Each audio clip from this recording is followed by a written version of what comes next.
Hello, friends. I am here to talk about our date night ideas. Halcyone and I are we're planning to come on through Zoom, and technical difficulties are Okay. preventing that from happening.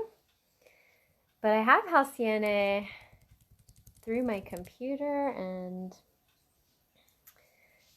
I'm hoping to bring her on here so we can talk about our idea for this week's date night. Um, I love See, coming here with you all to chit chat about relationships. I love talking about relationships. let's see.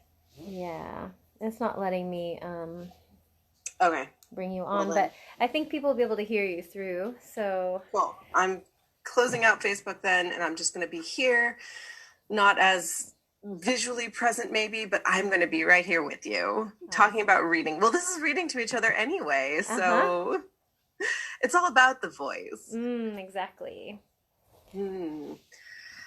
I love reading to and being read to. I Yeah. haven't done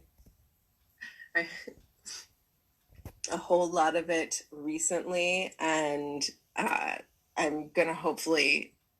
I want to convince Nathan for us to do that more because I did read to him in one specific instance long ago, very early on in our relationship. We'd actually had I'd startled him, and this was after we'd figured out that there was uh, some trauma stuff going on for him. And so he had a pretty strong reaction to me trying to crawl into bed with him one night. And that he'd already been kind of half asleep or mostly asleep. So normally I'm able to be pretty not uh, disruptive when I crawl into bed with him. But on that particular occasion, he really like jumped and freaked out, and it was really intense for both of us. And so we like slept in different beds that night, and the next morning I decided to just start reading the book I was reading at the time aloud to him, because I was reading, I believe it was Daring Greatly by Brene Brown. It was definitely one of Brene Brown's books, and the story that she was sharing about an experience she had seemed relevant. So I just started reading it aloud to him. And that was a really beautiful moment for us and brought us together after having kind of had this experience that was so jarring, I think is the best word. So I definitely know the power of reading aloud, and I have many wonderful memories of my mama, who may even be watching this, but will definitely watch it at some point in time because she's one of our most awesome supporters, uh, reading aloud to me all through my childhood. So it's definitely got a very special place in my heart. And I especially love the reading aloud fiction. So, Mm-hmm. taking the Netflix couple off of Uh-huh. the off of the off of the TV, taking our attention away from the TV, and then bringing it to literature, and then sharing that fiction style as a way to connect. And I mean, Mm. and not just fiction or nonfiction, but poetry or yeah, Shout out to my mom. My mom has an entire book of poetry you can be reading to your loved yeah, ones. yeah. So And my um, mom's actually a big proponent for poetry being an oral thing. And so reading it aloud is a fabulous way to go. I yeah, agree. yeah. So And one last suggestion for when you want to be a little spicy, there's so much amazing erotica in the world. Go yeah. look up sexy erotica. There's stuff that for every single possible taste, whether it's cishet normcore, like to some of the weirdest, freakiest stuff you can imagine. There's all sorts of wonderful anthologies. There are just amazing resources. And if you go to a shop like, say, the Pleasure Chest or shoot Good Vibes in San Francisco, and I don't even know all the different shops, but there's lots of very inclusive, friendly shops that will help point you in the right direction for whatever it is you desire. Yay. Yeah. I love that. Bringing the turn on into I sharing love literature. erotica. I read probably more porn than I consume visually. Yeah. Although I haven't been reading a lot recently. So actually, as I was thinking about today and our topic, I was like, erotica. I'm like, oh my God, I haven't read any of that in so long. I need to fix this. Yeah. Yeah. So thank you. Thank you for this lovely Little inspiration. reminder, read your erotica. Did you find something that you wanted to share with us? I did. Yeah. I think I'm going to read a little. I haven't actually read it, but it's Brene Brown, so it'll be awesome, I'm sure. Okay. I think it's her. I think this is actually her most recent book. Let's see. There's a lot of glare on that. There we go. Dare to Lead, which is, like I said, I believe this is her most recent book. It is specifically geared towards workplace relationships and her whole wholeheartedness thing. If you're not familiar with Brene Brown, just Google her TED Talks. It's an amazing place to start. She's got this whole thing about vulnerability and shame and the difference between shame and guilt and the importance of that distinction. And I just absolutely love what she does in the world. So I would love to share a little bit of it. And it feels very appropriate because the last thing I was reading aloud to someone in a meaningful way was actually Brene Brown. So not this. Let's see. I'm just going to read the very first thing. A note from Brene. So we'll start with the actual words. People often ask me if I still get nervous when I speak in public. The answer is yes. I'm always nervous. Experience keeps me from being scared, but I'm still nervous. First, people are offering me their most precious gift, their time. Time is, hands down, our most coveted, most unrenewable resource. If being on the receiving end of one of life's most valuable gifts fails to leave you with a lump in your throat or butterflies in your stomach, then you're not paying attention. Second, speaking is vulnerable.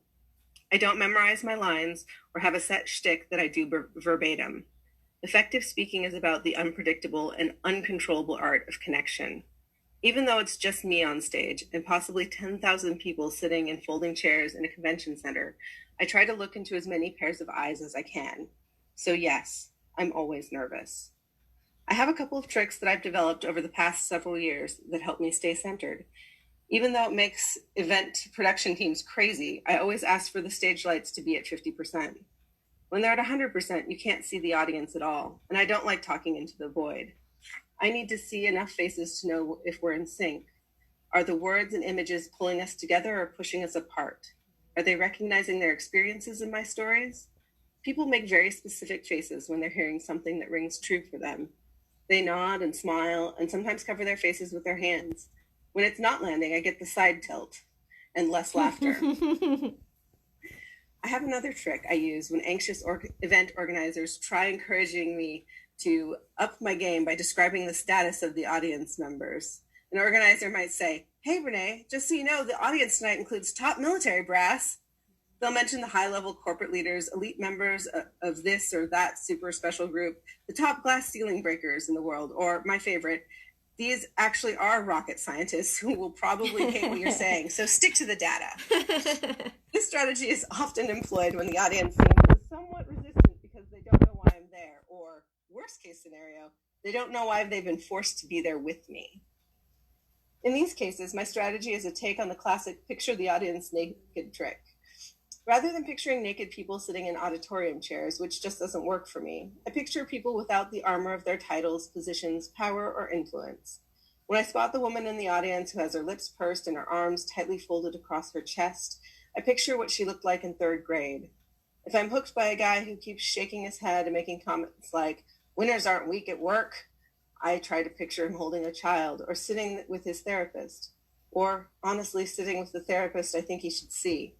Before I go on stage, I whisper the word people 3 or 4 times to myself. People, people, people, people. This strategy was born out of desperation a decade ago, back in 2008, when I gave what I consider my first talk to a corporate leadership audience. I had lectured at grand rounds in hotels and I had lectured at grand rounds in hospitals and done many behavioral health talks. But the difference between those experiences and even just standing in that green room was palpable. I was trying to find a place to set up camp in a room with 20 other speakers, each of us waiting to be called to do our TED-style 20-minute talk at this day-long event. When that lonely feeling of not belonging and being out of place started washing over me, I first checked if I was a gender thing, because to date, I'm often still the only female speaker backstage. That wasn't it. It wasn't homesickness, because I was 30 minutes from my house in Houston.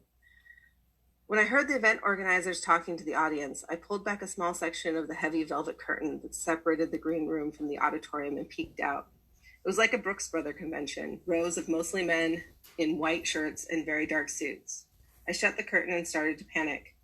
The guy standing closest to me was a young, super energetic speaker who you could tell had never met a stranger. I'm not even sure what he was saying to me when I cut him off mid-sentence. Oh my God, these are all business people, executives, or FBI agents. He chuckled, yeah, mate, it's a conference for C-levels. Didn't they tell you that? The blood drained out of my face as I slowly sat down on the empty chair next to me. He explained, CEOs, COOs, CFOs, CMOs, CHROs. All I could think was, there's no way I'm going to tell this guy the truth. He knelt next to me and put his arm on my shoulder. You okay, mate?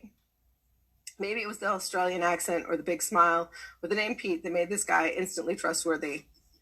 But I turned to him and said, they did tell me it was a C-level audience, but I thought that meant down to earth, like we were at real C-level people, salt of the earth, SEA level. Through a huge booming laugh, he said, that's brilliant. You should use that. I looked him in the eye and said, it's not funny. I'm talking about shame and the danger of not believing we're enough. There was a long pause before I added, ironically. By that time, a woman from Washington, D.C., who was doing her 20-minute talk on the oil trade was standing beside me. She looked at me and said, shame, as in the emotion, like I'm ashamed? Before I could even admit that was true, she said, interesting, better you than me, and walked off. I'll never forget Pete's response. Look out into that audience again. Those are people, just people. And no one talks to them about shame. And every single one of them is in it up to their eyeballs, just like the rest of us. Look at them. They are people. I think either the truth of his advice or the thought of my topic got to him, because he stood up, squeezed my shoulder, and walked away. I quickly pulled out my laptop and searched popular MBA and business terms. Maybe I can put some hard corners on my topic by weaving a little business lingo. Damn, it was like reading Old Hat, New Hat, the Berenstain Bears book that my kids loved when they were little. It's the story of Papa Bear going to the hat store and trying on 50 different hats to replace his old ragged hat. But of course, all the new hats have issues. Too loose, too tight, too heavy, too light. It goes on for pages until he reaches the logical conclusion of keeping the old, ugly hat that fits perfectly. I started whispering some of the terms to myself to see if I could pull it off. Long pole item, too tall. Critical pathway, too trafficky. Skip level, too hopscotchy. Incentive, maybe. Incentivize. Wait, what? I call bullshit. You can't just add eyes to stuff. Mercifully, my husband Steve called and interrupted my Berenstain Bears business research. How are you? Are you ready? He asked. No, it's a total cluster, I said. After I explained the situation, he was very quiet. Using his serious voice, the one reserved for panicked parents calling for medical advice, he's a pediatrician, or for me when I'm losing my mind, he said, Renee, promise you that you will not use any of those dumbass words. I mean it. I was near tears at this point. I whispered, I promise, but you should see these people. It's like a funeral, and not a funeral in my family, not a fancy Wranglers and an appropriately somber cowboy hat funeral. It's like a British funeral, or graveside service on The Sopranos. He said, take that guy's advice. Look out at the audience again. They're really just people, like you and me, like our friends. They are people. There, right? They're real people with real lives and real problems. Do your thing. He told me he loved me, and we hung up. I stood up and pulled the curtain back one more time. The room was darker, and a speaker was talking from the stage. I wanted to see the audience member faces, but my side view made it tough. Then, like a slow-motion scene from a movie, a large, bald guy turned to whisper something to the guy sitting next to him, and I saw his face. I gasped and pulled the curtain closed. I know that guy. We got sober around the same time, and we used to go to the same AA meetings in the mid-90s. I couldn't believe it. As I sat there wondering if I was in the middle of a miracle, my new friend Pete walked up. You doing okay, he asked. I smiled. Yeah, I think so. Just people, right? I'm going to stop it there because I could keep going. Yeah. All right. Thanks, y'all, for watching.